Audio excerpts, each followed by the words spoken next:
and I'm here to show you how anyone can install a TV on the wall. Literally anyone. I've been installing TVs for 15 years, so yes, I have a lot of information that may be useful to you, but we need to figure out where in the room to put a TV, what mount to use, what tools to use, and then I'm going to go over the 4 or 5 steps that'll get this TV on the wall. As you can see, the TV's sitting on this beautiful Rubbermaid stand right here in front of a blank wall. But why did I pick that wall, and why should you pick a wall that you're going to use? So for me, there's a few different reasons why I would choose a specific wall and decide to install it there. And one of those things has to do with the room layout. So in this room, there's 2 blank walls here, and then there's a window on this side, and it's open to the back. So I have to choose between one of these 2 walls, and the reason for it to be an easy decision for me to put it on this wall here is because if I put it on the wall to my right, you'd have a window directly behind it, and that's not typically ideal. But maybe more importantly than that is where your cable outlets and power outlets. So for me, on this wall, the power outlets are not really in an ideal position, and on that wall they are. But we aren't using cable, so that's really irrelevant. And secondly, I'm not going to hide the wires in the wall for you guys today, so having those wires hang down and having an entertainment center in front of it, not this Rubbermaid table, will be fine for me, and then the cords can go to the side over here to this power outlet. But you really should know where your cable is, where your power outlets are, where you're going to be sitting, and if there's windows behind you, or even things like where can speakers go in the room. Then the next thing you have to think about, of course, is which kind of TV mount are you going to use, and if that TV mount will work with your wall and the stud location. So it's not a bad idea just to run a stud finder on the wall and figure out that your studs do or do not line up. And that's important with regards to the TV mount. So recently I've kind of defaulted to just getting these kind of dual arm mounts here that are on Amazon. They're like 40 bucks. This is from Mounting Dreams. It's a very good mount. I'll link it in the description. And it has 2 vertical bars here that can go up to 400 millimeters wide. And that covers most of your TVs. And the reason that I like these TV mounts is because you normally can hit 2 studs on this mount that's 16 inches long. Or if you have a stone wall, you can get 4 spots on there. And even sometimes if you only have 1 stud in the middle, with a mount that is this sturdy, you typically can get it on 1 stud in the middle. But that doesn't mean it's the right mount for you. There's a ton of different situations that you may need to consider, like if you're putting it in the corner of a room, a mount like this really won't extend out and turn as much as you might need. So a single arm mount might work better, where it's on a vertical stud and then the arm can swing like 1 arm, as opposed to having 2 arms that are a little bit more restrictive. But for me, this is pretty good because I just need it to be flat, and occasionally I like to pull it out and get behind to access the HDMI cords. But whichever TV mount you're going to use, make sure you understand if that mount will work with your TV, which you can find online typically using the Visa mount pattern. If it's going to work on your wall, if you have 1 stud or 2 stud that's going to be in there. If it's going to work in your area, if you need a corner mount, or if you want it to come out and swing and turn toward 2 different directions when you'll be watching TV over here and over there. All those things are important, and you really can't even start the project until you have a good working mount at your house. So now that you have your location picked and you have a mount picked, you'll definitely need to know what tools you need for the job. So first off, definitely a pencil and even some paper to help you write down some of the measurements, and of course a tape measure to get those measurements for your wall and your TV and all that we'll go over. And then you'll need a stud finder in order to find out where the studs are in the wall, and a level in order to mark everything up nice and neat. I use a Milwaukee drill. You'll need a drill of some sort and a drill bit set so that you can make the proper size holes, which I'll go over in a minute. And then you'll need a ratchet to put the bolts in the wall. I use this adapter here that goes onto the drill and comes out at a 3/8 adapter so that I can just put my socket onto the end of this and just drive the bolts home. So you'll need all that and a Phillips screwdriver to make sure that you can hand tighten things instead of stripping them with the power drill. And then at the end we'll talk about it, but you could get some zip ties or a cable made or something for cord management. So now that we have all that out of the way, let's get into mounting this TV on the wall. So I measured the wall and it's 163 inches long. So 81.5 will be my center point. And when I'm done with this, I want the TV to be about where it is, which is about 26 inches off the ground, because we're going to put a stand that's about 20 to 24 inches under it, and we want it to look pretty clean over that. Inside the stand will sit an Xbox Series X and a PlayStation 5, and we might have a soundbar under it, so we'll have to determine if that soundbar will fit, if we have to raise it up a little bit, and I'll show you how you can give yourself a little wiggle room once we put the brackets on. So I'm gonna mark center of the wall, and then I'm gonna get the measurements on the TV. So if it's 163, 81.5 is middle.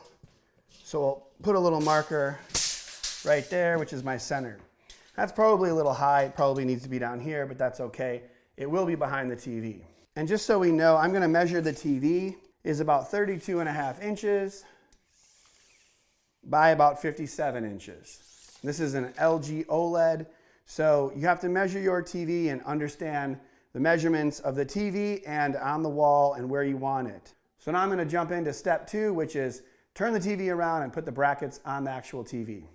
So with every TV mount, typically comes a couple brackets of some sort or a plate that you put on the back of the TV. And then you get a bunch of screws and spacers and things like that. So with this Mounting Dream mount, you can see that there's a safety pin here that goes on the bottom and a hook on the top. And so I'm just gonna place these on the back of the TV. And I wanna give myself a little room so I can move it up or down if I need, if I'm a little off on the wall. But at the same time, I also don't wanna have it very close to the bottom because then the mount on this LG OLED will be really far down. You know, every TV has these in a different spot, so they could be higher, could be lower, but really the only thing that matters is where the bottom of this TV is relative to where the mount sits. And I'm gonna get into that in a second. But really, you just wanna put these on the back of the TV in a good spot on both sides. So I'm gonna put it into the 4th hole here, and I'll just screw these in. And these bolts are M6 bolts. That's a pretty common one for a lot of TVs. I think Sony and LG for the most part use these M6. You know, the Samsung ones are typically the M8, they're larger, but all of the mounts come with those screws. And on top of that, I know people sometimes ask me, where can they get more of those screws? And I'm like, it's almost better just to buy a new mount because a lot of these screws are tricky to get in different lengths and with the spacers. You can go to Home Depot and ask and check in their little bins, but it's definitely harder and more expensive to find those bolts. So 1, 2, 3, 4. I'm gonna do the same thing here. 1, 2, 3, 4. If you saw, I kind of put a little upward pressure when I tighten them because they typically move a little bit if you tighten them or over time. So if you put them up, if you lift up on it as you tighten it, then when the pressure of the mount goes up, it's not gonna move it any further because they're locked in place. So I recommend holding them up as you tighten them. So I'm gonna lift up a little bit, hand tighten. You always wanna hand tighten because if you use a drill, you're just gonna strip these and then they'll never come out. Or worse, you can break the bolt that's inside the TV and then you're really screwed because if you break one of those bolts, your TV isn't wall mountable any longer. Now we have those on and that's pretty straightforward. So now we have to measure how far this bottom is to these brackets or where the top of the TV mount will be so I can transfer that on the wall. So as we said before, this TV is 33 inches tall and it's 57.5 inches wide. And so there's two things I could do. I could measure where the bottom of the TV is to these brackets and then add on the distance from where this hits to the top of the mount, or I can just recreate it by putting the mount up here and then taking the measurement. So let's just do it that way. Easier, we'll just hold it up there and get that measurement and then you guys can see exactly how I did it. So it's a little tricky with one person, but you can hold the mount up and the safety pins are kind of holding it in place. And then we'll measure from the bottom, which is really right about this area here, and measure up to where the top of the mount is. So it's about 15.75 inches from that spot right there up to where the top of this mount is. So really the only thing that matters for me is that 15.75 measurement, because if I know the size of the TV, if I know where I want it on the wall, and then I know that measurement, that's it. So let's take those measurements up to the wall and I'll show you exactly where the TV is gonna be. So now the third step is putting the TV mount on the wall, which will require me to check for studs, put the mount up here, mark it all up, and drill. So it's an important step, so let's get into that. So now that I know that I want the TV bottom to be 26 inches off the ground, and then I know that from the bottom of the TV to the top of the mount will be 15.75 inches, you just add those two numbers together, and that's where you're gonna make a mark on the wall, right near your center point so that you have the area where the TV mount will go. So if I add 15.75 to the 26, I'm basically at 41.75 or just under 42 inches. So right here at 42 inches is where the top of my mount's gonna be. And that actually looks pretty low, but this LG OLED has a lot of the TV above the TV mount, so it's still gonna be up into this range here. And you want to make sure that that TV is in a good viewing range for you. I mean, it just depends on where it's going to be. If it's over a fireplace, it'll obviously be higher. If you guys have really low profile couches, it might be lower. If you have a kitchen seating area way behind it that you want to see the TV, again, it might be higher. So just depends on where you want to get it. There's no perfect answer, but I just normally ask the client. And in this case, the clients are my kids and they want it lower.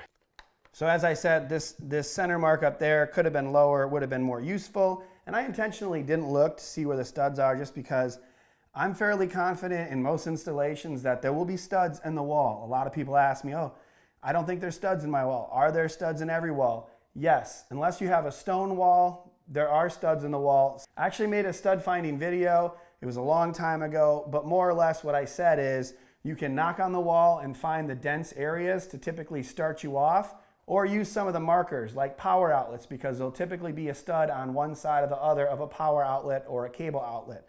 I don't have most of that here, so I'll use a combination of the stud finder and knocking to figure out where they are. So let's do that. Sounds like there's a stud right there, but let's go ahead and use the stud finder. And it is right about where it sounded the most dense. We have one stud, let's mark it with an S for stud. And now because that's on the left side of where my center mark is, of course I'm going to find a stud on this side so that my mount can be balanced. So I'll start over here, stud, about 16 inches.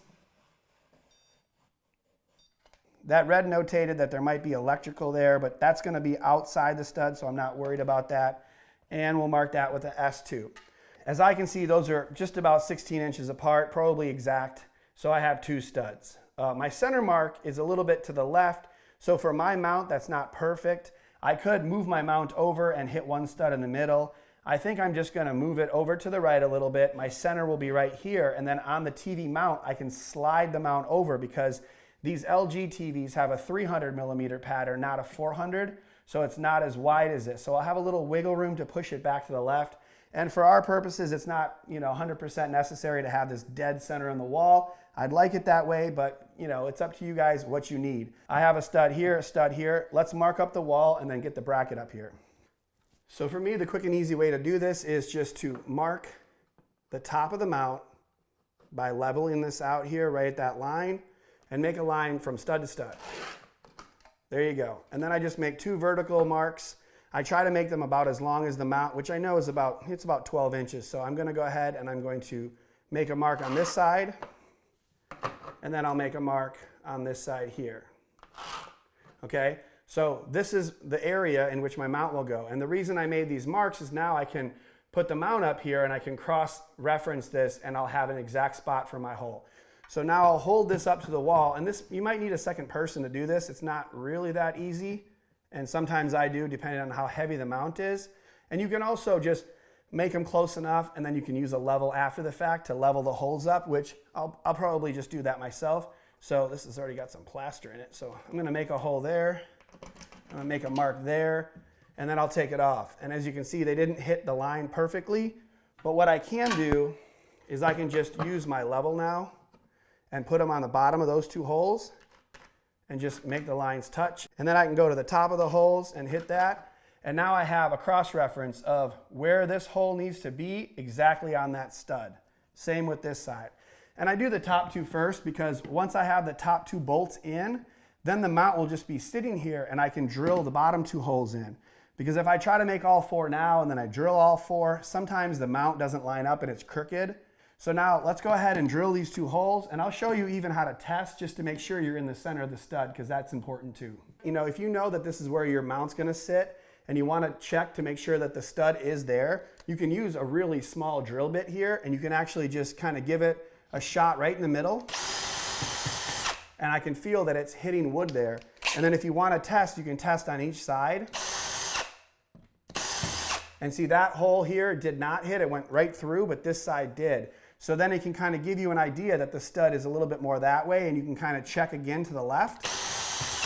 So then now I can see that there's four holes. This hole missed and these three hit, so I could actually move my line over just a little bit. And so I'll move just a touch over when I drill now. So most of the bolts that come with these mounts require you to use, equivalent to about a 1/4 inch drill bit.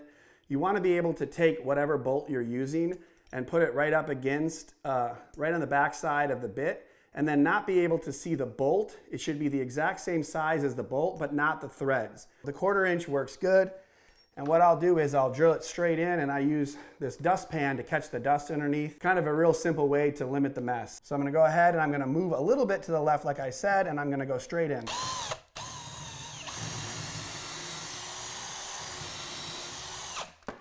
And that was definitely a stud. And I'm gonna get this other side. I tested again on the left and the right, and it's perfect, so let's go straight down the middle.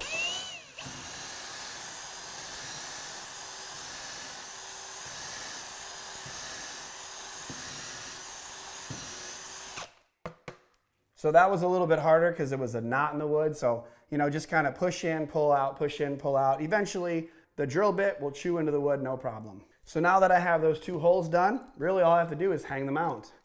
And again, I told you I have this adapter here, which is very useful to make this part pretty easy. Put it on the drill. This is a 1/2 inch socket, which fits that bolt, no problem. And really, it's just a matter of, probably grabbing 2 people, but I just want to get that bolt inside this hole, and I want to put it up there and start, driving it in. And I don't want to over tighten it yet because I want to put this side on. If I over tighten that side and then bring this in, it can kind of bow the mount a little bit. So get this one up into the spot right there, put that bolt in, and do the same thing on this side. And I always hand tighten these because if you snap the head off the bolt, it's not going to be useful, and then you'll end up having to make new holes. So now I want to level this out, and then I want to hand tighten them with my ratchet and socket. So we'll throw that on there, and I can see that this side needs to come up a bit. So make sure it's loose enough. And I'll lift that side up to get it level, and now looks to be level, so I'll tighten it up from here by hand. There you go. And then I want to go ahead and tighten this side. So the reason that I did this like this is so that now I can just see exactly where that hole is. I will drill these holes at the stud. Just left of this one was where I needed it. So I'm going to go ahead and tilt it up a little bit and push this through. And I'll get this one as well.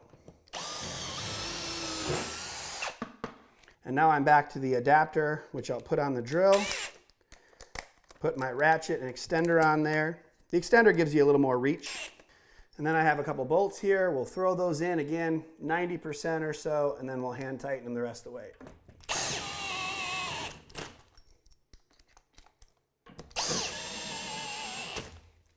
All right. Grab the socket off, put it back on the ratchet just so we can hand tighten.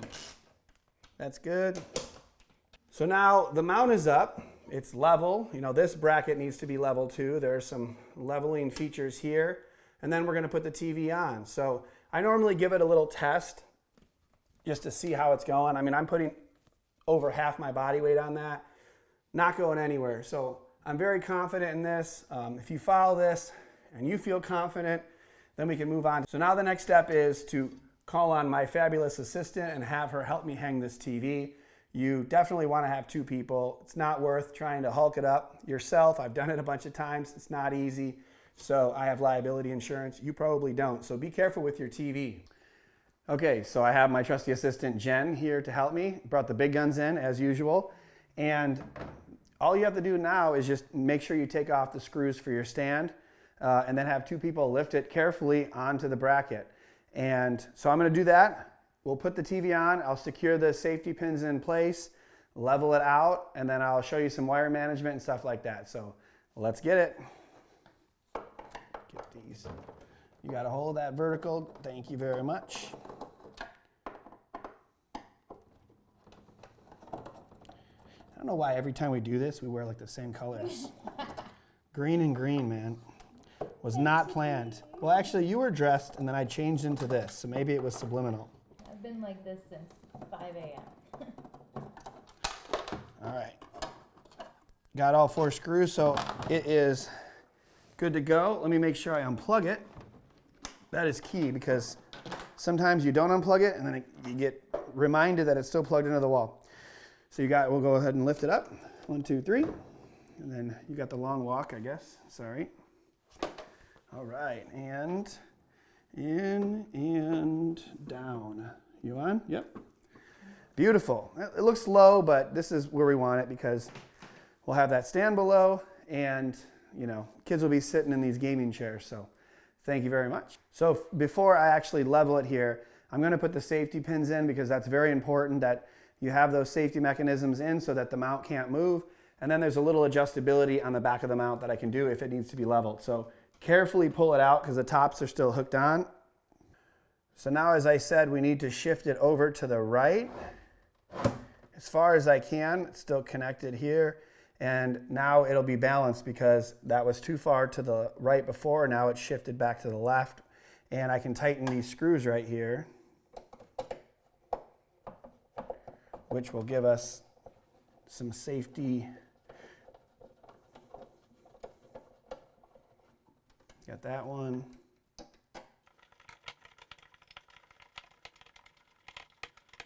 There you go. So now the bottom cannot move out. It's completely safe.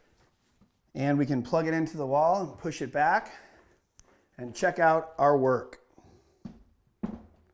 See? Easy enough. And the last thing you want to do when it's on the wall here is just to make sure that it's level or make adjustments. Right on the money. So that's great. So I'm going to put the screws back on the stand. It doesn't look great, of course, but it's just to hold these screws still so that I can use them if I need to go back to the stand later. And then it's really just cord management. And we just have the power cord and the HDMI to deal with next. And I'll give you a couple tips. One, you can just use a zip tie and pull them together. I have to unplug it from that side. And if you had them together and you put the zip tie around the middle, then you can suck it up tight and you'll have 2 cords hanging down instead of 2 separate cords. And if you want to get even fancier, you could run them over and you could put them inside what's called a cable mate. And you put it inside the white sheath and then you stick it to the wall and it looks very clean up and down the wall. So either one of those will work for this situation. We're going to have an entertainment stand. You can also just put it from, you know, behind the TV down to where that entertainment stand sits. You know, the TV looks a little small, looks a little low here, but this is going to work perfectly for us with the gaming chairs, you know, some gaming stuff around the TV. I'll get a finished picture of that. I'll put it on Instagram. But it turned out well, and I hope that you guys think that this is something you could do by following the steps and making sure that you have picked out the right location, the right TV mount, understand where the studs are, and then get your TV on the wall. So make sure to smash the like button on your way out. Hit the subscribe button and make sure to be notified when I upload the next video. Go check out a TV review or unboxing video, and just like that, you can be the installer.